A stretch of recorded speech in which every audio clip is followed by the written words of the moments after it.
Hi, I'm Mehran Zareian. And I'm Stefan Sageman. And this is Property Espresso.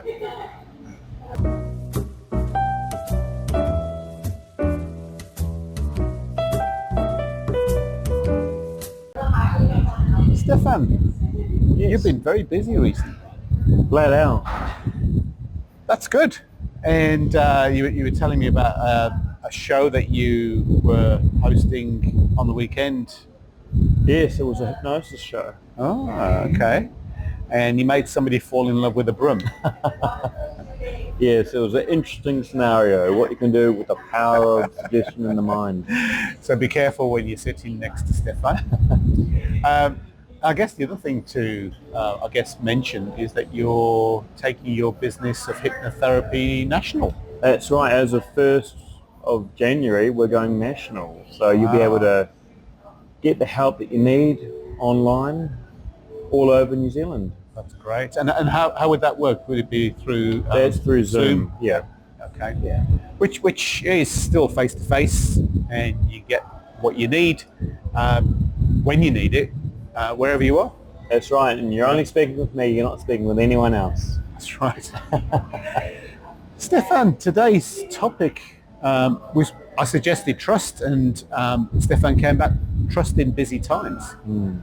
That is more specific, and there's a reason for it. Absolutely. Why? Because it's relevant now.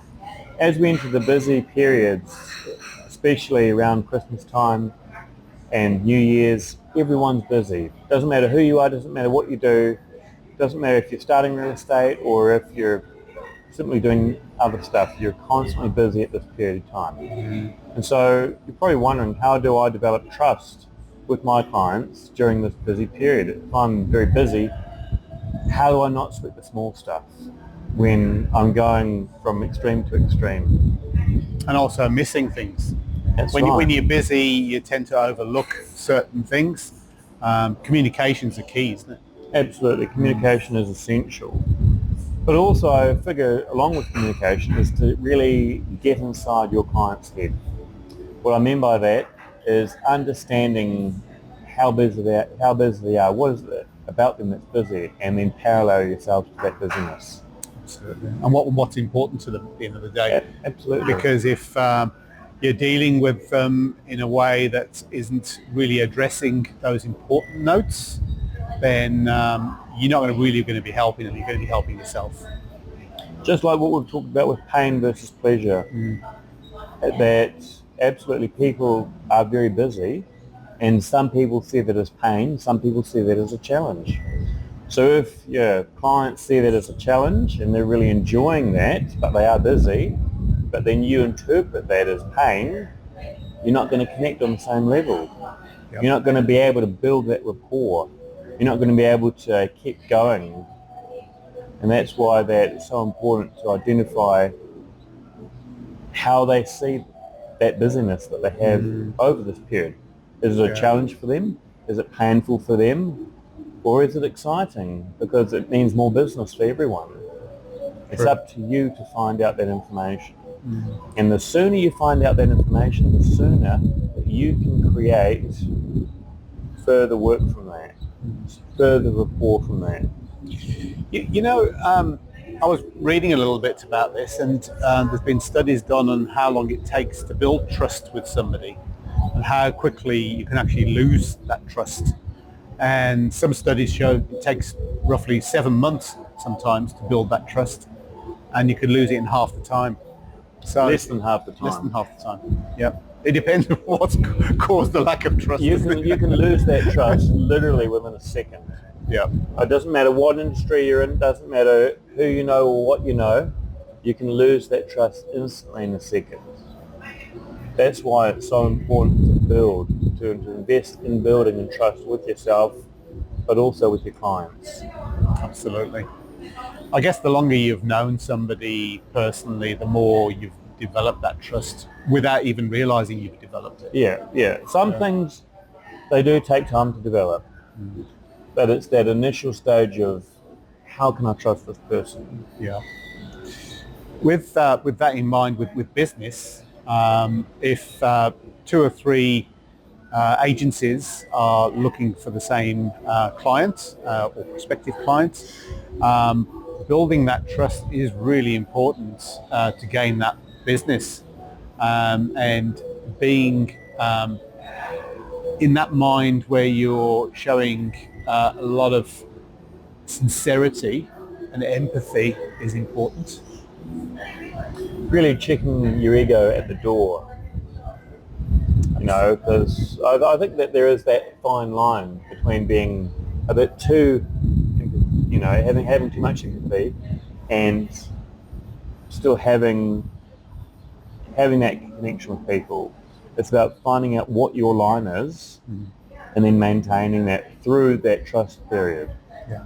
Integrity is that big word, isn't it? Where you've really, really got to follow through on what you say you're going to follow through in that period of time that you say you're going to follow through. Because if you say, oh yeah, I'll do it by tomorrow, and then you're not doing it for another 2 weeks, trust goes out the window. And it could be such a thing as simply as sending an email. Sending an email or a meeting time, or even just organising a phone call. Because if your clients didn't expect that and you don't deliver, right then they put an expectation that he won't deliver. So, or he or she. So that's why it's so important to really, right from the initial stages of meeting the client, that you build that trust and it flows. Finding the right form of communication for that person. Different people have different forms of communication. I think we touched on that previously. But don't be afraid to ask. How would you like to be contacted? By phone, by text, or by email? Yeah. And just reinforcing the message as well and what you've agreed on. That's right. It could be just as simple as that. But also, tell them, how busy are you over this week if I was to contact you? Because then you get an idea of, even if it's just for that first week, you get to know how busy they are. So if you're calling and they don't answer, you're then going to have a very different response. Yep. It's not going to be a sense of rejection. It's the fact, oh, that's right, they told me they were busy. So then it's a win, because then you can then come back to them saying, oh yeah, I'm sure you were busy that day, and yeah, that's right. So instantly you've got the yes. So that's further rapport building. Yeah, just reinforcing the message. With that in mind, I guess, again, if you're up against 2 other agencies and you're really trying to build that rapport and that trust in a short period of time, are there any key notes there in what you can do to fast forward that process? And so to fast forward the process, it's just about thinking outside the square. For example, if there's a client that you want to meet and unfortunately you can't meet them right then and there, do a video call instead of a phone call.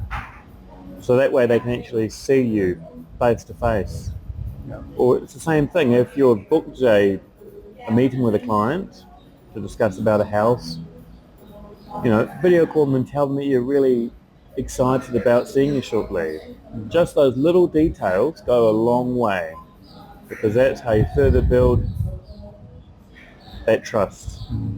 And that trust can be transferred as well, can't it? Because if you're dealing with a particular client or person and they've experienced that trust, they will then recommend you onto somebody else, say, I really trust this person, you should use this person.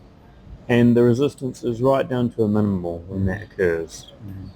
And it's such a good feeling when you can install that trust in your clients to go, I recommend this or I recommend that, and they don't have that resistance. It really is a powerful moment for everyone, because that's when they really trust your opinions, trust your actions, trust your suggestions, trust your judgment even.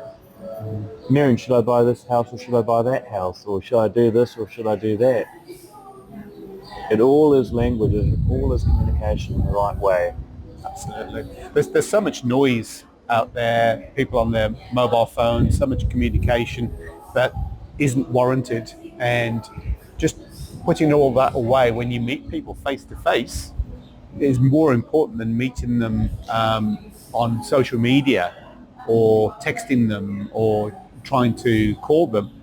meeting them face to face is always going to be the winner, isn't it? It is always the best. Why? Because we're human beings at the end of the day. Yeah. We are people's people. We like to see people without the screen, without the filter, and that's how we really get to know and judge for ourselves, are these the right clients for me? Yeah. Because, you know, the reality is that not every client's going to be for you. You're going to have some ones that say yes, and then you're going to have some ones that want a bit more evidence and a bit more, you know, what else can you offer, or how do you work? They want to know the little intricate details that you have. So it's always good to prepare, and so that way that when you do have that face-to-face meeting, that you're there ready and you know your stuff. Well, Stefan, I certainly trust you. I trust you. Thank you. And if you'd like to know a bit more about what Stefan can offer you, obviously his details are on the screen. And if you'd like an appraisal on your property and you want somebody who's trustworthy, give me a call. I'm Mehran Zareian. I'm Stefan Sageman. And this is Property Espresso. Thank you.